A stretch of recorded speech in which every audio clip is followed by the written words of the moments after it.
So thank you all the speakers of this morning, of this session. So Nicolas, please go ahead. Okay, I'm here. So you can hear me, right? Hello? Yes? Yes. Okay. Yes. Okay, so, okay, now I have plenty of time for the discussion. So there's nothing really prepared. Just let me remind you guys that, well, we have a lot of talks about PBH and dark matter. Also have James was talking about black holes in the context of this Planet 9. Gopi also talked about ultra heavy dark matter, the phenomenology of how to produce, how to it works with direct detection. So Nico Fernandez about freezing, right? Freezing and glaciation. And so I don't know if there are some questions, some comments. So you can just open your mic and raise your hand, and that's it. So I have a question for Gobi, which I was planning to ask. So you need a very light scalar field to increase the mass of your dark matter particle to become super heavy. So what about the cosmology of this field? Is this related to dark energy at all, or how is it mass protected from radiative corrections and this type of questions? Yeah, I mean, this is a question that is the what you call a major flaw of this idea. The scale itself, I mean, it's unlike every other low mass scale, which is not an axion. It's not protected against these like radiative corrections with this very heavy dark matter particle. So I guess you could ask, like, well, you would have a kind of like a big cosmological constant problem with this. But I would argue that the cosmological constant is already very big. So you have already an order to the power 21 problem already with the discrepancy. This model brings it to 10 to the power 30. Besides the aesthetics problem, and if you're okay with the such a heavy fine tuning, I would argue that this is still a viable phenomenological scenario. And with regards to the cosmology, the only cosmology that we considered for this is whether the scalar, ultralight scalar, could lead to inflation or not. But then it turns out that with at the time of freeze out, if you're looking at 10 MeV energies of freeze out, unfortunately the scalar does not have enough energy to actually inflate, so we don't have to worry about that. Thank you. Great. There's a question. Diego Restrepo. Yes, also for Gopi. Could you comment more in the mechanism to obtain the large dark matter mass with the very large mediator?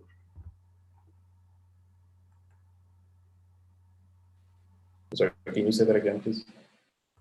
If you comment with details about the mechanism to obtain this very large dark matter mass with, for example, the very large gate boson. Also, in the first, are you talking about the first idea that I mentioned, or the second one? The second one. Oh, the second one. Well, yeah, the idea is just simply that you have a so once the scalar, this ultralight scalar that is coupled to the dark matter rolls in its potential. So the potential difference between when it's at zero and when it reaches the minimum is very large. It's this 10 to the 15 GeV. And just this Yukawa interaction sources gives you the large mass for the dark matter. So you starting basically dynamically changing the mass of the dark matter from a WIMP to a very large particle, and it all depends on the rolling of the scalar particle. I don't know if that answers your question. Yes, thank you.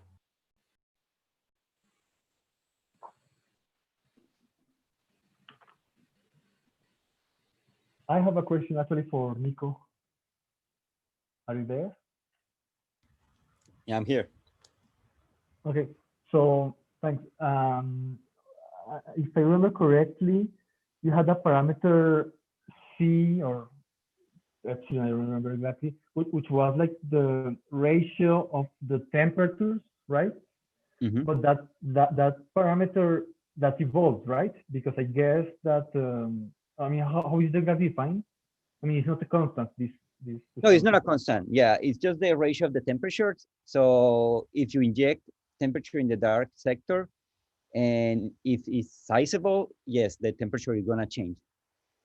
So, and it's very interesting because I don't know if you are familiar with the leak-in mechanism, which is that you inject energy to the dark sector, and the matter in the dark sector, because of the temperature injected, redshift as a radiation, not as a matter. So even that it's matter, just because you are like putting some energy. So yes, so the psi is a factor that can evolve. Yeah, but then when did you define your plot? How I define it in my plot? No, when, I mean, at which moment is it defined? Because as it's a dynamical quantity, you have to fix a point for defining it, right?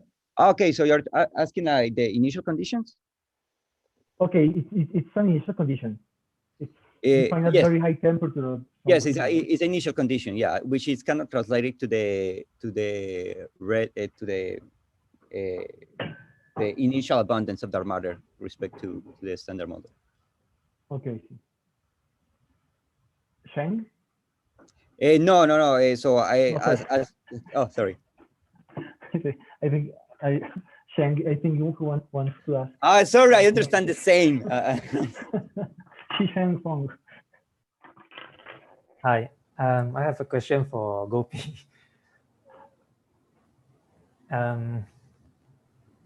Yeah, and in this gauge baryon number model, usually we have to introduce some fermions for anomaly cancellations.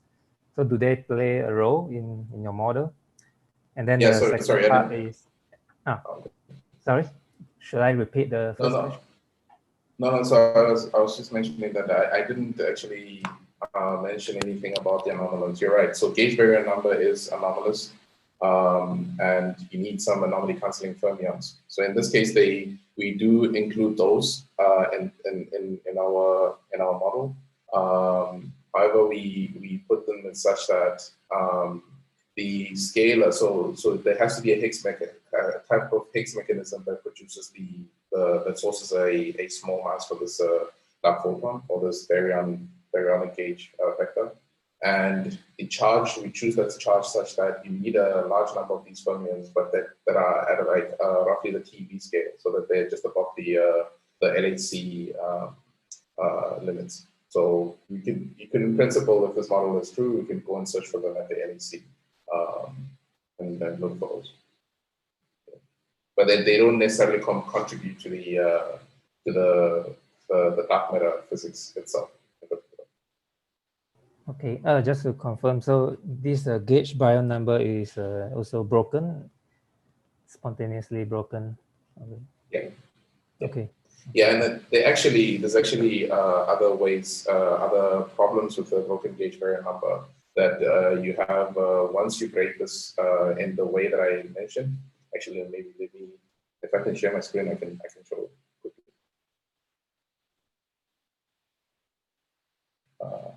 Yeah, I didn't put this because I didn't have time to look at this. So I don't know if you can see my screen. Yes, well, you can see. Okay. Yeah, so this here, so once you include that there are longitudinal mode enhancements that come from Wens-Zumino terms with the gauge baryon number, and this gives additional constraints on this parameter space. So from E decays and the Z2 photon decays, and this actually constrains this parameter space a little bit more. But this, I think, is also a model dependent statement, because there are other ways that you can break this variant number without inducing this loop, these longitudinal mode enhancements. But then you have to worry about other LHC constraints on like dark sector hixes and so on. So. Okay, thanks. Further questions? Yes, hi Nicolas. I'd have a question for Stefano. Stefano still here? Yep. Yeah. Hey, hi. Sorry, on the danger, I could not completely follow your talk because I was cooking for my family. But looks very menacing. So give me the right answer. No. So I was curious about your charged Planckian relics. I wonder, have you given any consideration if this charge actually survives? I mean, if I think of in the early universe, you can have capture reactions, with electromagnetic particles, and they are not suppressed by Planck scale because the reduced masses would be electron masses, so positron mass. So I wonder how much of that actually survives. Yeah, so that's a great question, and in fact, probably you form atoms. Probably you do capture charge, but the problem is that these objects, they're Planck scale, and they're Planck scaling mass, but they're also Planck scaling size. So they're very, very small, and it's a simple exercise to calculate, what is the overlap of the wave function of the hydrogen atom onto a Planck scale size distance scale, and that's very small. So in other words, it's easy to neutralize these objects as atoms, and we'll get to whether or not that's important for the detection strategies that I've talked about, but it's very hard to neutralize them as black holes. Now that is completely different from what happens in larger black holes.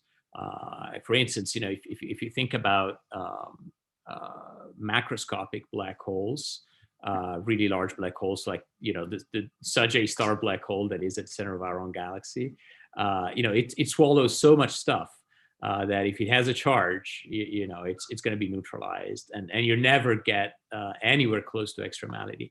But these objects are very small, and so it's very hard to capture anything, just because the event horizon is so small. Now you have these bound neutral atoms. That actually doesn't really matter because you shed, you essentially reionize these objects very quickly as you get close to the detector.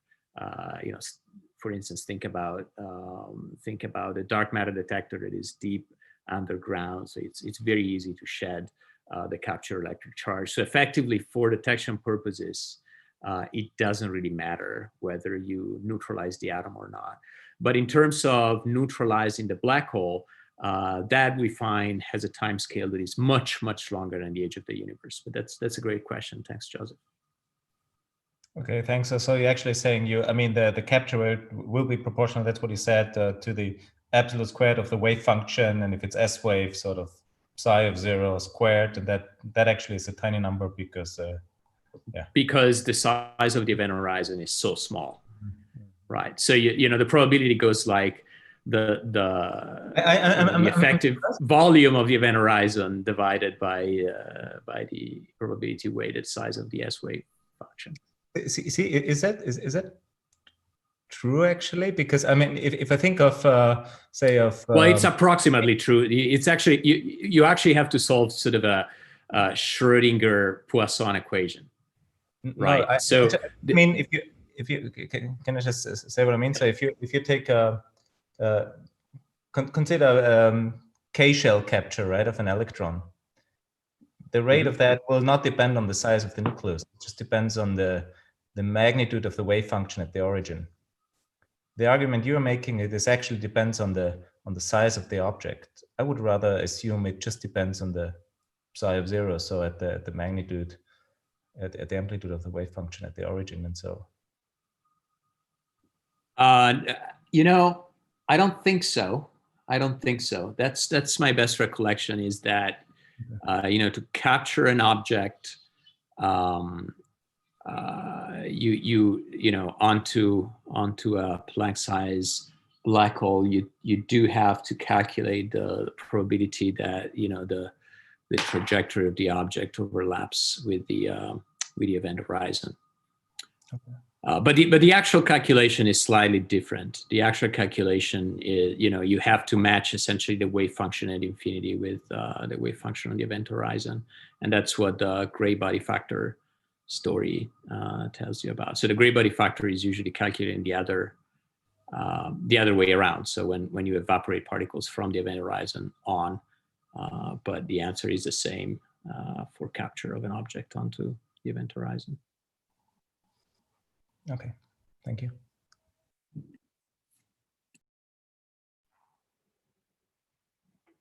More questions or comments? So I have a question for Nicholas Fernandez. Which one? Fernandez. So I'm wondering, you mentioned that the one complicated equation, that you have a self-scattering of the dark matter, but these two dark matter particles I have two different temperatures. How does that happen? Okay, so yeah, I think it's better if I'm so dumb that I understand better in pictures. So so you have that and again, for those people who were in my talk, it will be great if have you seen a formula for scattering with two different temperatures? Because I have never seen those equations, and I'm just curious if somebody have seen it. But yeah, so this is the picture. You have a dark matter that is freezing in, which is coming with some, let's say, some distribution, which or some temperature, and that dark matter is gonna scare off from one of the dark matter that's in the hidden sector with a different temperature. So if I want to know how fast is the kinetic equilibration, I will have to calculate the momentum transfer or the momentum loss. And that's why those two particles have different temperature, because one is coming from the freezing, and the other one who's gonna scare off is in the hidden sector, in the hidden band with different temperature. So that's why you have like these two different temperatures. I see. So, but you're saying that you're assuming that there was already a population of dark matter that was there, and then you're then populating a different population through freezing. Is that right? Yes, that's kind of like why is the name glaciation, because it's kind of like you're freezing in over something that is already there. I see. So yeah, so imagine that you have like a snow on the ground and then more snow is coming down. So yeah, so that's why you're building on something that it was already there, which is the hypothesis I want to test, because again, like the majority of freezing scenarios assume zero initial abundance. Okay, cool, thanks. Yeah, I just want to make a comment. This is directed to Nicolas Fernandez. Yeah. Yeah, can you hear me? Yes.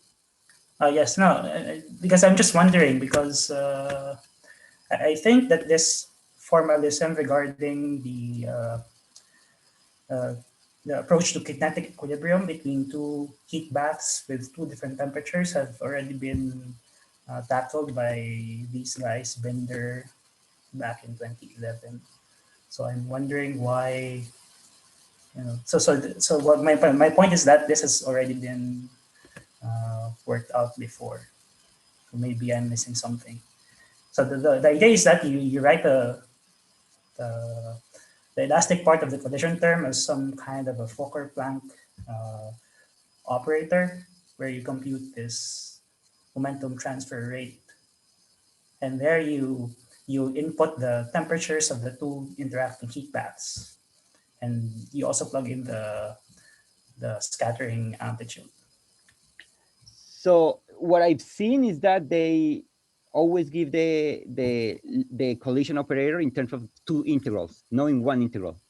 So that's the thing that I haven't found out. So because also like some this is something that, for example, neutrino people kind of like are interested in a lot because they are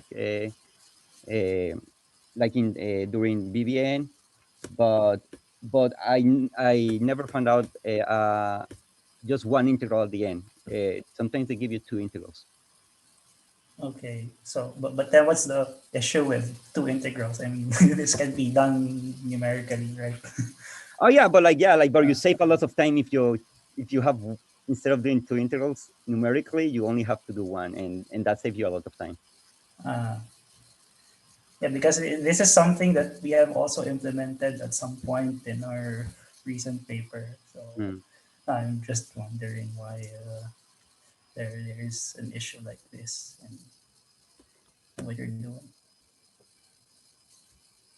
Yeah, like the thing, like I never seen those for scattering, those formulas, but because usually everybody has seen the one that when you have like a, like the number density or the energy transfer, but when two bats, when you have two bats, I never seen that in that form for only one, like leaving everything in only terms of the integral of the, like in one variable. So yeah. I see. Okay, thanks.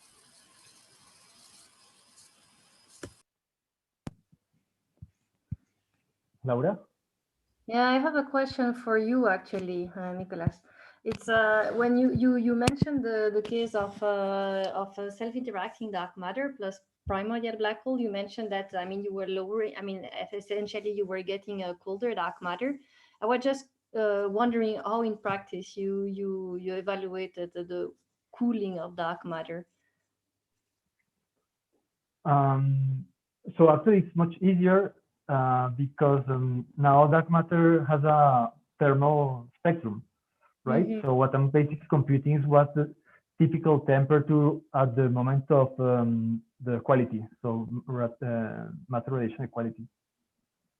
So it's thermal, so I know how it redshifts, right? How does it evolve, and that's it. Okay. Yeah, okay, so, and it's super easy because it's thermal. If not, you have to do what you did actually. Yeah. Yeah. Okay. Okay. That's because the self interaction that it thermalizes within its own. Exactly. Yes. Okay. So once it reaches thermal equilibrium, it's super easy because you have the temperature and that's it. Yeah. Okay. Thanks. So the new constraint I get is basically the usual of few KVs. So Yeah, there must have to be higher than few KVs and that's it. Okay. Thank you. Thanks. So Nicolas, I also have a question for you. So regarding the scenario where you produce dark matter only gravitationally, there's only one free parameter, which is the mass of the dark matter, right? All the rest, yeah, it's fixed in standard model processes. So so what is the sweet spot for the mass of the dark matter that gives you around the correct abundance? You're talking about the UV freezing, the gravitational freezing? Yeah. Yeah, so it's like 10 to the 13 GeVs. 10 to the 13 GeV. So it means that it's produced when the universe has an energy of 10 to the 13, temperature of 10 to the 13 GeV, right? Yes. But then it gets diluted because there's lots of entropy that can be produced. So did you take that into account? Are you seeing my screen? I think so. Yeah. Hello. Yeah. Okay. So yes, well, it works. It's not working. You can see my point. Okay. Yes. So it works between yes, say 1 TeV up to 10 to the 15 GeVs or so. Okay. Okay. But it gets diluted because of, but here there's no entropy injection, so there's no real dilution. Okay, it gets diluted because of the expansion of the universe. Is that what you meant? Yeah. Yeah, just the standard model particles getting annihilated and contribute to the effective number of degrees of freedom, blah, blah, blah. Yes, yeah, yeah. Okay. Yeah, we are taking that into account here. Yeah. Okay. Okay. Thank you. Welcome.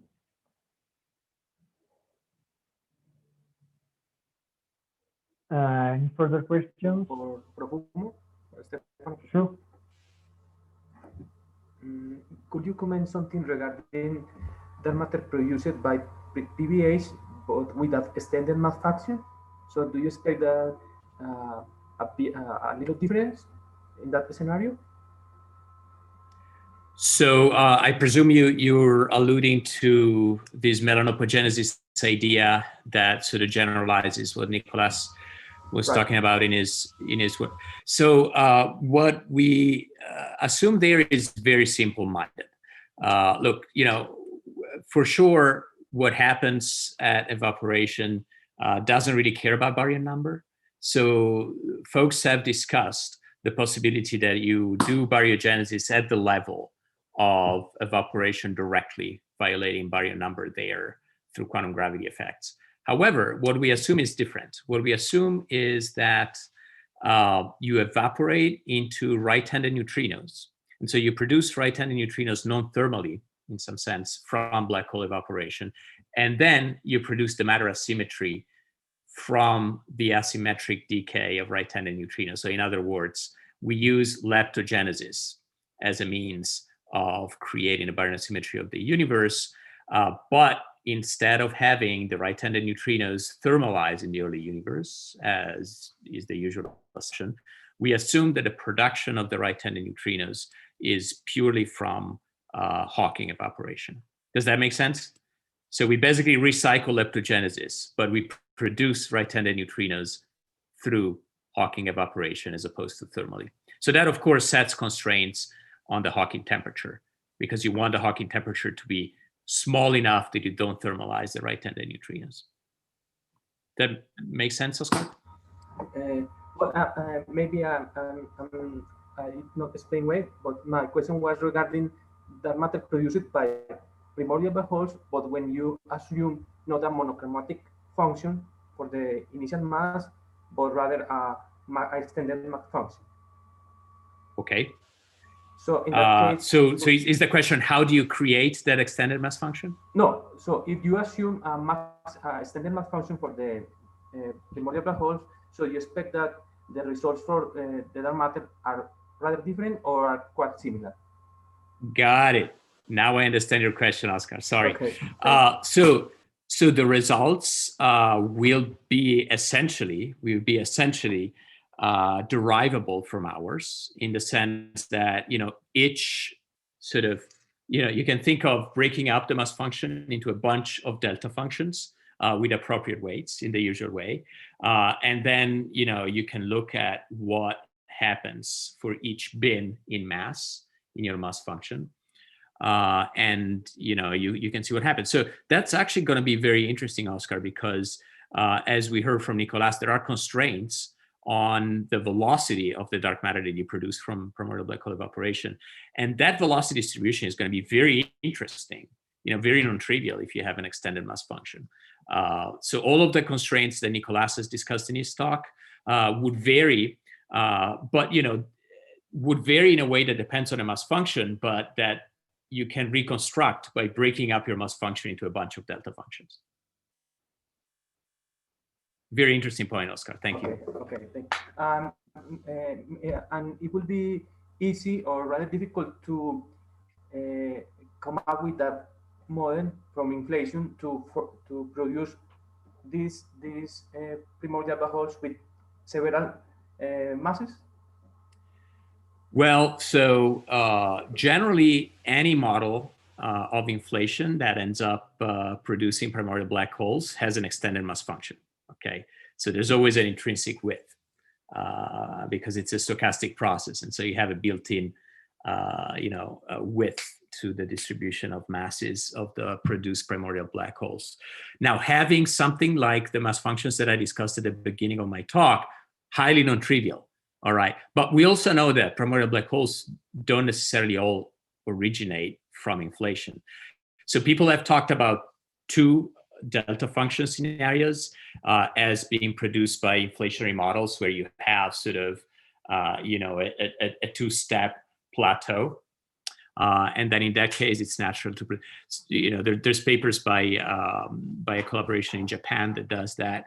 However, you can have a variety of other mechanisms to produce primordial black holes. Think about the collapse of dark stars in the dark sector where you don't have nuclear interactions. Think about the collapse of, extended objects like deep brains or axion strings, or you have a variety of ways to produce primordial black holes that presumably would produce them at different mass scales. I think it's the value of our work was more what is the mathematical upper limit, not here this is a plausible mass function that you might expect in nature, but this is the best you can do mathematically. Does that make sense, Oscar? Yes. Thank you. Thanks for the complete answer. And maybe lastly, comment. So it seems that mixed scenarios with primordial black holes and WIMPs as dark both, so are rather constrained. Could you comment something regarding that?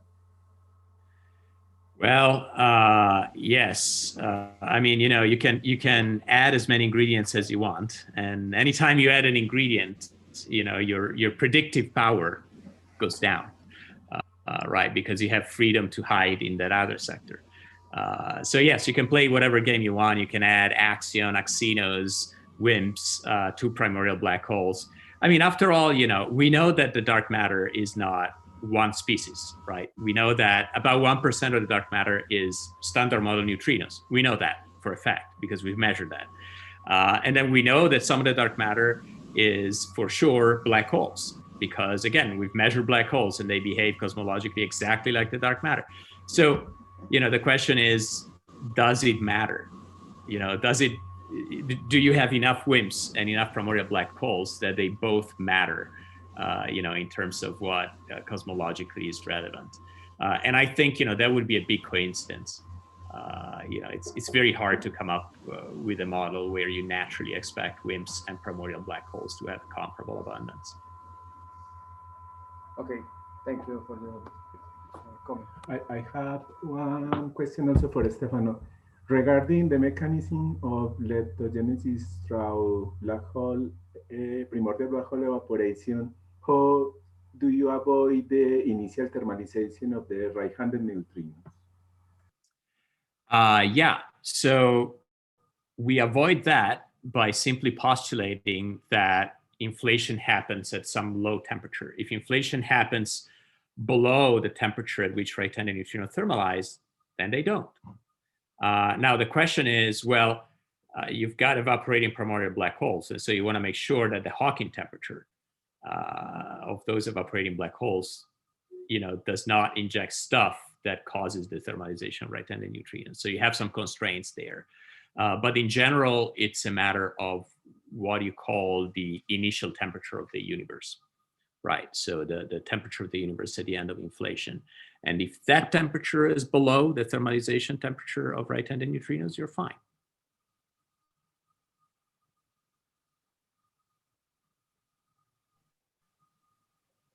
I also have a question for you, Stefano. Yes, Nicolas, so you say that you are not really trusting black hole for MEV particles, right? It's just because you don't trust Herwig and Pythia, or is something like intrinsic to black hole? So Black Hawk uses an extrapolation of the Pythia results. So as you know, Pythia was built to calculate, the production of particles at particle colliders with energies greater than a few GeV. All right, so basically what it does is it treats strongly interacting particles as jets. So it hadronizes jets and it looks at what jets produce. Now, if your Hawking temperature is in the MeV, that is completely wrong because as you produce, a quark in that low energy regime, then the hadronization does not proceed as jet hadronization. It proceeds by forming a bound state, and that one bound state decays. So it is kind of unfortunate because essentially the Black Hawk calculation is never relevant for primordial black hole evaporation because at 1 GeV, if they have a Hawking temperature of around 1 GeV, when you can trust the Pythia jet hadronization, then your black hole's lifetime is much, much shorter than the lifetime of the universe. So these guys have evaporated. So it's relevant to calculate things like, in our scenarios where you produce stuff from black hole evaporation, but it's never relevant for black holes that are the dark matter and that are evaporating in late times. So that's kind of a problem. Yeah, it's kind of a problem. But the good news is that Black Hawk's got the gray body factor seems to be very accurate. Thank you. Thanks. And by the way, we have, if you're interested in this, we are working with Tillman Plan and Company.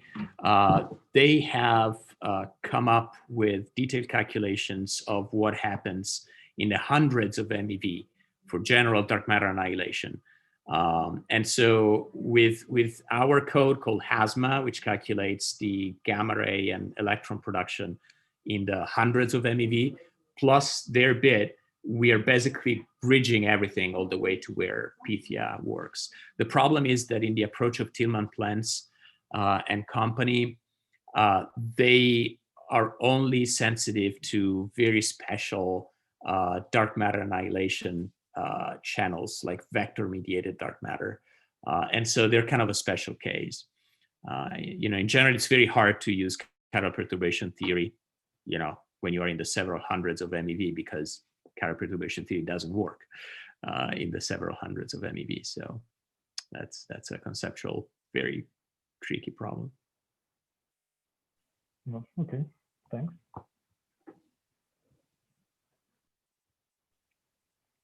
More questions or comments?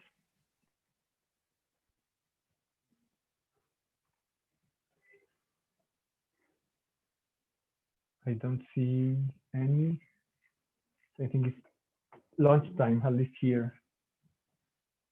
So if there are no more comments, I think we can close the session. So thanks to all the speakers. And we reconvene tomorrow at 5 a.m. for you, Stefano, and at 10 a.m. in Sao Paulo. Okay, so thank you very much, guys, and see you tomorrow. Okay, all right, cheers. Bye. Ciao.